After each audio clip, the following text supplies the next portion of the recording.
Bem-vindos ao Pode Crer na Bíblia. Chegamos, enfim, à nossa última análise do guia Na Mira da Verdade, do professor Leandro Quadros. É verdade, foi uma jornada aí tanto por essas lições. E hoje, para fechar, a lição 10, textos difíceis sobre a volta de Jesus. A ideia aqui é desvendar o que a Bíblia diz mesmo, né? Usando só o material da lição. Exato. Vamos focar nesses textos que às vezes causam, tipo assim, um nó na cabeça. Isso. E um que sempre aparece é lá em Mateus capítulo 24, versículo 3. A palavra grega parousia, às vezes traduzem como presença, né? Dando a ideia de algo invisível. Como o estudo aborda isso? Olha, essa palavra parousia é bem interessante. Ela pode significar presença, sim, mas também vinda, chegada. A tradução do Novo Mundo usa presença, o que apoia essa visão mais invisível. Certo. Só que o guia mostra que das 24 vezes que ela aparece no Novo Testamento, a versão Almeida Corrigida Fiel, por exemplo, traduz 22 vezes como vinda. E mais importante que a contagem, sabe, é o contexto. Ah, o contexto. Pega, por exemplo, 2 Coríntios, capítulo 7, versículo 6. Fala da parousia, da chegada de Tito, que consolou Paulo.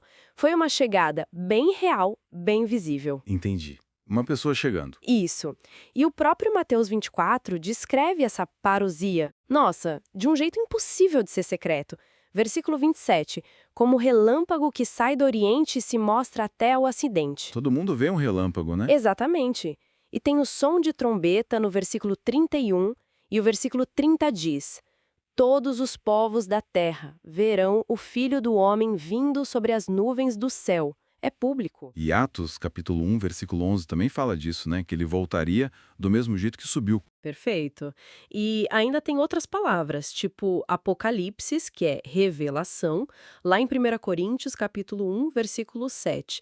E epifaneia, aparecimento, em Tito, capítulo 2, versículo 13. Tudo aponta para um evento, assim, bem visível e glorioso. Então essa ideia de presença invisível parece não se sustentar pelo contexto geral, né? Pelo que o estudo apresenta, não. O peso da evidência textual e contextual aponta para uma vinda visível. Ok. Mas aí vem outra pedra no sapato. Mateus capítulo 24, versículo 34. Em verdade vos digo que não passará esta geração sem que todas estas coisas aconteçam. Poxa, a geração dos apóstolos passou e ele não voltou. Como fica? É uma ótima questão. E a chave, segundo o guia, é lembrar das perguntas lá do início do capítulo, no versículo 3. Os discípulos perguntaram duas coisas, né? A destruição do templo e a sua vinda, certo? Isso. E Jesus deu sinais para as duas coisas.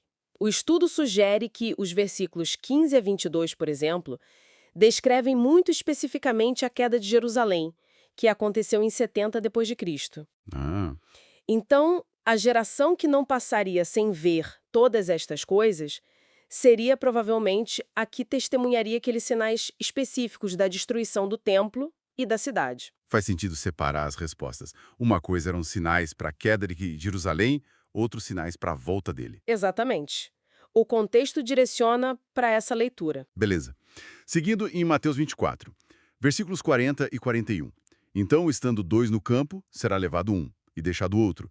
Estando duas moendo no moinho, será levada uma e deixada outra. Esse é clássico para a ideia do arrebatamento secreto, né? Um some e o outro fica. É, muito usado assim. Mas olha que interessante. O guia pede para a gente olhar o versículo anterior, o 39. Ele compara com os dias de Noé. O dilúvio. Sim. E a pergunta é, no dilúvio, quem foi levado? Foram os maus, né? Levados pela água, pela destruição. Exato. Noé e a família foram deixados, ou seja, preservados na arca. Se a gente aplica essa mesma lógica, ser levado em Mateus 24 indicaria ser levado pelo juízo na vinda de Cristo. E ser deixado seria ser preservado. Nossa, inverte totalmente a interpretação comum. Então, ser levado seria ruim e ser deixado seria bom. De acordo com essa comparação com Noé que o próprio texto faz, sim. Não apontaria para um arrebatamento secreto dos justos, mas para o juízo sobre os perdidos. Que reviravolta. E 1 Tessalonicenses capítulo 4, versículos 16 e 17. Aquele texto que fala do arrebatamento em si. Ali descreve algo secreto. Pelo contrário, o estudo mostra que Paulo descreve um evento super público e, digamos, barulhento. Tem alarido, voz de arcanjo, trombeta de Deus. Nada discreto. Nada?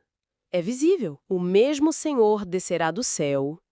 Tem ressurreição, transformação dos vivos, e Paulo usa a mesma palavra, parousia, no verso 15, a mesma que Mateus usa para a vinda visível. E 1 Coríntios capítulo 15, versículo 52, fala da transformação num instante, ante a última trombeta. De novo, a trombeta. Então, também não parece apoiar um evento secreto. Ok, último ponto da lição. Apocalipse capítulo 3, versículo 10. Como guardaste a palavra da minha paciência, também eu te guardarei da hora da tentação que há de vir sobre todo o mundo. Ser guardado da hora significa ser tirado antes da tribulação. Boa pergunta. O grego ali é ektes horas. O estudo explica que isso geralmente significa ser protegido através de algo, durante algo, não necessariamente removido de algo. Ah, tipo ser guardado em meio à dificuldade. Isso.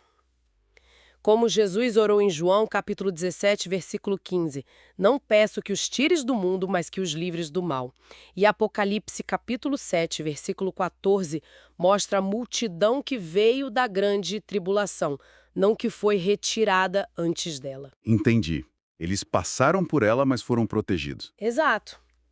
A visão apresentada é que a igreja permanece testemunhando e sendo guardada por Deus durante esse tempo, como Israel foi protegido no Egito, lá em Êxodo capítulo 11, versículo 7. Uau! Então, fechando essa análise da lição 10, o quadro que emerge do estudo na mira da verdade é de uma volta de Cristo única, visível para todo mundo, audível, um evento global, e os fiéis são protegidos durante a tribulação, não retirados secretamente antes. Exatamente essa a conclusão.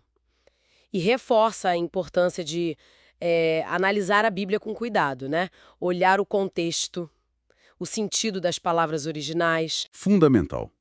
Bom, e com isso, encerramos nossa série de análises do Guia na Mira da Verdade. Foi muito bom fazer essa jornada. Foi ótimo mesmo. Se o pessoal de casa curtiu essa análise final e as outras, deixem o like, compartilhem e, claro, inscrevam-se aqui no Pode Crer na Bíblia, porque em breve teremos novos estudos aprofundados chegando. Não percam! E para quem quiser o material completo, o Guia na Mira da Verdade pode ser baixado de graça, o link dá aqui na descrição. E vale lembrar aquela frase do professor Leandro Quadros, né? Se você tiver a coragem de perguntar, a Bíblia terá a coragem de responder. Perfeito para fechar. Que essa busca pela verdade nos prepare sempre para o encontro com Cristo. Este foi o Pode Crer na Bíblia. Até a próxima! Até lá!